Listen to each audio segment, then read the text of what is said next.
Good day, fellow citizens of Emerald City. I'm Dirkle and welcome back to my survival Let's Play. In the last episode, we built these 3 buildings here, which we're pretty happy about. And we also managed to do a bit of a redstone project over here. Let me show you. So we've got all of these beacons, and if I press F1 and press this button, we can turn our beacons off and we can turn them back on. They all come on and off at the same time. But in today's episode we've got a bit planned, quite a bit actually, so let me show you what we're doing. And actually in between episodes I built a squid farm. I drained a lot of water and it's very simple in here. Very simple. We're getting some fish spawning above, but that's just because of how I've got the water set up. This isn't the finished product. So it's just what's going to be underneath the building that we'll eventually put here. I've got a temporary storage system here. You might have seen some bits coming in there. So these are the ink sacs we're getting, and we've already got a lot more. That's not even with AFKing. No AFKing been done, and we've still got all of this. So it might be a bit overpowered, and it's pretty simple. Let me show you how it all works down here. So this is the collection system where they fall, so they'll fall to their death down here, and then we've got a little hopper clock that goes into this. I don't know what it's called, but it sends just a quick pulse, and then we've got a pulse extender here which lets out some water. We get a wave of water that flushes everything there, and then it all gets piped up to the top.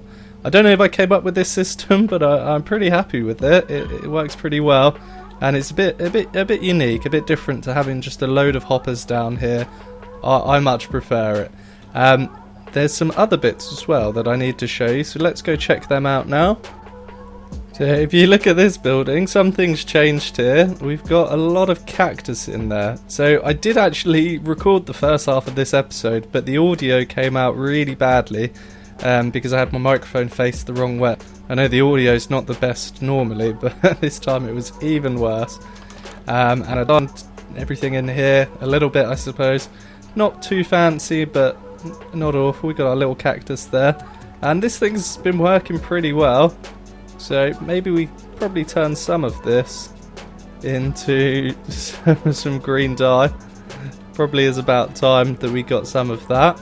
So we've got black and green dye now. What about the other colours?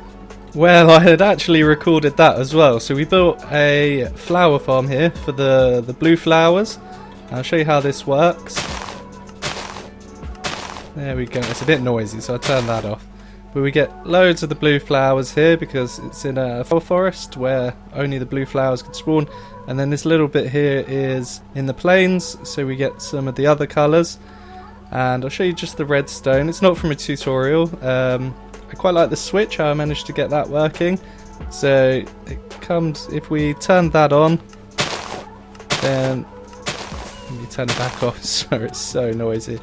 Yeah, a block comes up here, and this observer gets pushed in, which causes a pulse, and then it can go through the block, and then if we want to turn it off, the block goes down, the observer goes back, so the pulse stops.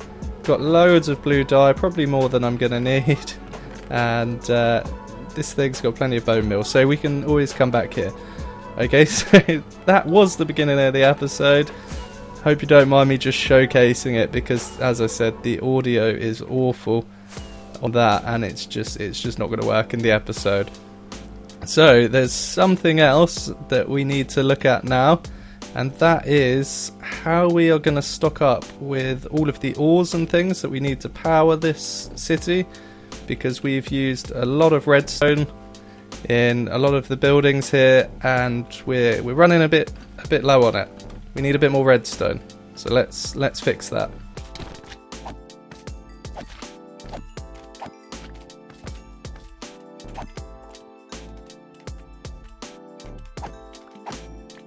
It has been a very long time since I've been slime hunting. I haven't needed to, but this project that we've got coming up right now is going to need a lot of slime, so I got to slay as many of these guys as I can, really. and we collected a couple of stacks, but maybe not enough. I'm not too sure. Okay, die. Thank you very much. So what we're going to do now is we're going to build a TNT bore, because I'm running really low on redstone. This is sort of all I've got. I need to make more comparators, observers, pistons I'm running out of. So we've really got to start stocking up our redstone. I want maybe 2 shulker boxes of redstone blocks would be great. So if we can just blast through here and collect a lot of it, that would be fantastic. And that's why we've got all of the ancient debris, because they use ancient debris. So I'm not sure whether I'm going to time-lapse me building this, because it's not going to be my design. It's I'll find out whose design it is when I build it, or when I choose what I'm going to build, whether I build it all mangoes or there was a shulkercraft one. So I'm gonna find a good design, and then I'm gonna start building it, and I'll bring you guys back in, give credit to who built it, and hopefully we can get a lot of redstone, and we'll probably get a diamond or 2 along the way, which would be nice, and we can just use this forever. Forgot I needed a dead coral fan, so it's a good job we've got this very, very small coral reef right by our base. It's not too far at all, so I'm just going to collect a bunch of this stuff. I don't know if I need one in particular, so I'll just get a variety of it all, and hopefully this will do us, and we can get underway with building.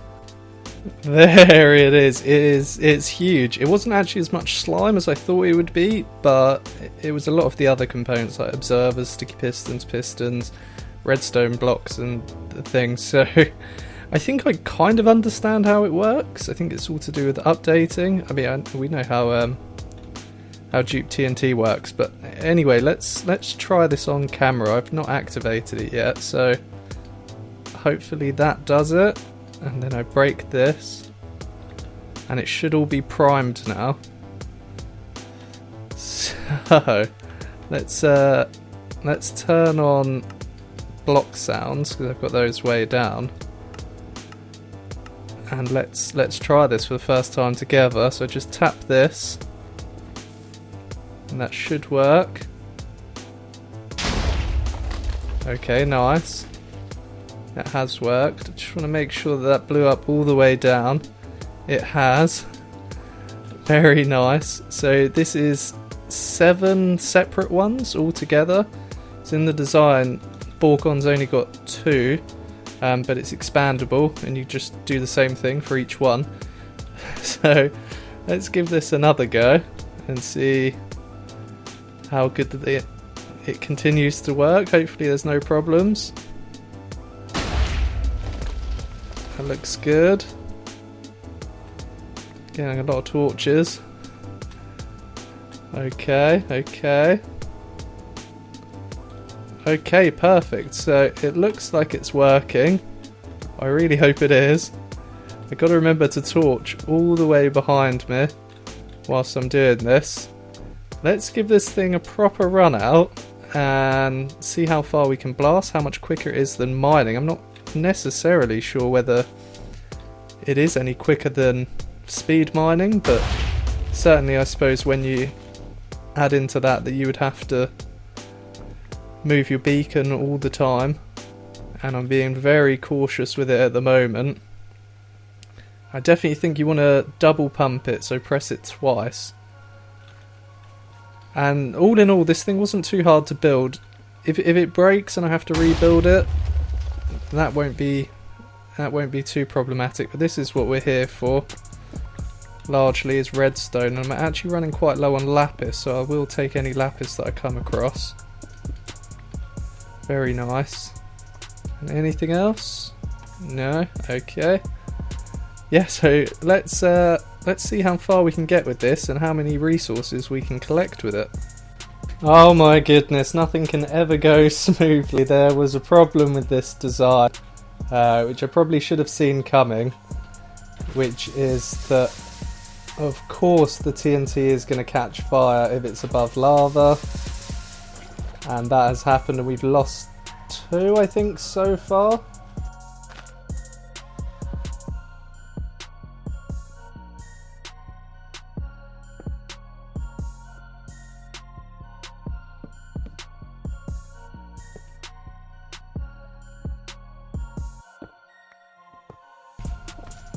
creeper. Oh man.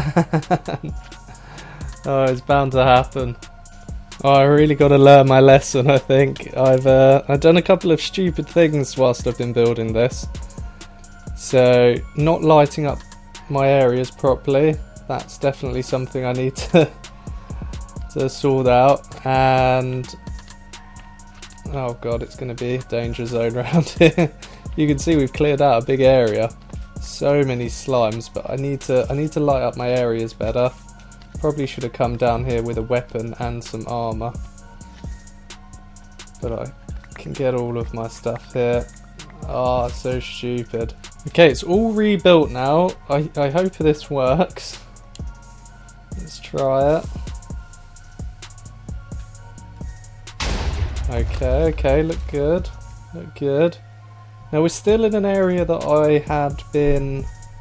I'd been branch mining, so I'm not surprised we've not found any diamonds. But I really don't want to have to keep rebuilding this thing. It's definitely slower than just regular mining at this point. So hopefully we've ironed out all of the kinks. I've got my chest plate on. We should survive a creeper blast. Well, it wasn't even the creeper blast. The creeper knocked this off, which then set off the TNT. It was all a bit of a mess. So keep it lit up. Get rid of lava. Chest plate on. All of these things need to be followed for this to work. But I guess just like normal mining, you've got to learn the best ways to do it. So this is my first time ever TNT bore mining. And hopefully we will get a lot of goodies. Diamonds! That is the first diamonds that we found with this. And I'm a bit upset to say that has taken quite a long time to find any diamonds. Not that that's what we're down here for. Diamonds! It's only the second lot we've found, but this is a much bigger vein. Okay, not going too badly. Okay, we're finding a lot of diamonds now that we're out of the initial area, and we have found a lot of redstone as well. Everything's going pretty well. Let's keep going. Maybe I'm just going to go for an hour or so and see how much I can get.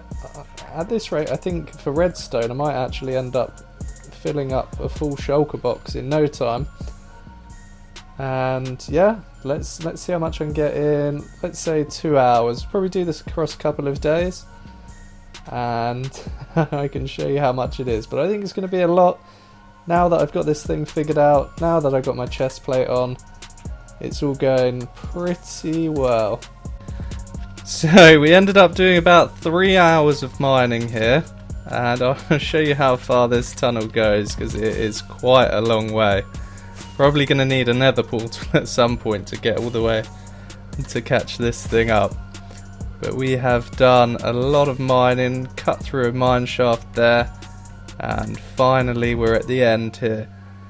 So this is where we've mined up until, and we've got cave spiders jumping down at us. We got skeletons, so I don't want to be here too long because I can't have the machine blow up on me again. I've rebuilt this thing about 4 times.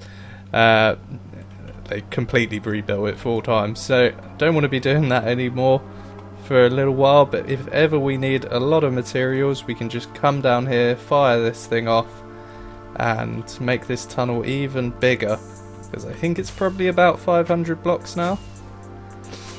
So anyway, now that we've finished playing around with that, which I've got to say was a lot of fun. It's the most fun I've had mining for a little while, and that is definitely the biggest branch mine I've ever done.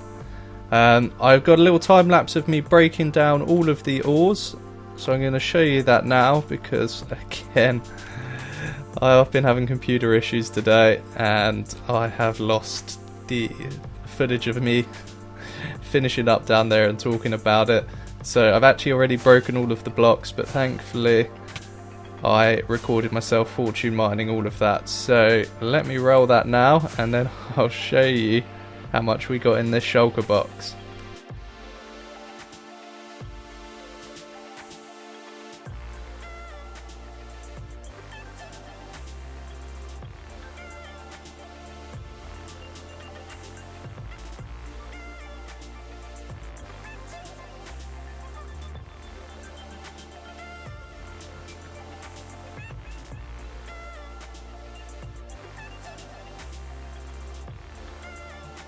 that was a 9 by 8, I think. It was meant to be 8 by 8, but it ended up being 9 by 8. And it was very, very high. Mainly redstone, but we did get over 2 stacks of diamond ore and 2.5 stacks of lapis as well. I think I actually ended up getting more lapis than diamonds.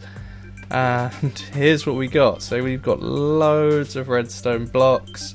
We got nearly 5 stacks of diamonds, nearly 3 stacks of lapis blocks. That is unreal. So we are absolutely loaded up on all of this stuff for a while.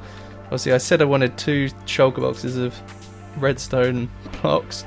That's an obscene amount. It would have taken me ages, but this should last us for a couple of weeks at least. And the diamonds, well, the diamonds are just nice to flex. I think I did count this up. Oh, I haven't got it with me, but I think we'll now have a stack of diamond blocks, which is nice. Eventually we'll get a diamond beacon. So we need to do a little bit of building now, I think, and I reckon it's time we finished this city block here. So we're going to do 2 more buildings, one with probably black stone and red terracotta, and the other one with dark prismarine and white terracotta maybe. I'm not sure. I'll build those up. We won't time lapse it and we can show you those, and then hopefully we've got time to go check out what will be the Guardian farm, because that's the next project I want to get started. So let me get these buildings in and we can go take a look at that. We got those buildings in, there they are. Went for different blocks in the end. So this one's got magenta terracotta and the what are they called, crimson wood. A little bit of a different design here. Let's take a look around the front real quick. We've got some of the hanging vines looking very nice. And this one's got end stone, green terracotta and the warped. I'm pretty happy with how these have come together. And I think this city block is pretty much finished. Let's go around here and I'll show you. I did a bit of decoration around the back. We have got some graffiti in here, which is looking very nice. Some graffiti, some like video game characters and stuff, looking good. Loads of trash bags, dirty bits, dumpsters, just a little couple of accents to make it a bit more interesting around here. And I also put this sign up. I'm pretty happy with it. The blocks look a bit strange, but hopefully you can tell that's an iron golem. And finally that building is done, and that city block I'm calling done for now. What we also made here though is a parkour course, which I have a recording of, so I'm going to show you that now. It was a perfect run. Let me tell you, there was a lot of runs that weren't perfect. But yeah, let me show you the footage of that. And I don't think we're going to the Guardian farm today. This is about 3 weeks in between those 2 cuts. So yeah, let's roll the parkour now. Okay, this run's probably going to be quite quiet as I try and focus, but up this ladder, this first jump is pretty hard. You've got to run, so there we go. These are pretty easy. And then just getting around this corner, there we go. We've got a series of these jumps one way and the other. There we go. There we go. Yep. And then this one is the furthest jump. Got it. Yep. Okay, and then it gets pretty easy from here. Not too hard, but we've got to watch that because we catch that wall. We're on the top of the buildings now. And that's as far as it goes. Anyway, and hope you enjoy the parkour course. I hope you enjoy the buildings, the farms and everything that we've done in today's episode. I've really enjoyed doing it. And I will see you in episode 16, where we will finally visit that Guardian farm, I promise. Anyway, bye-bye. See you later.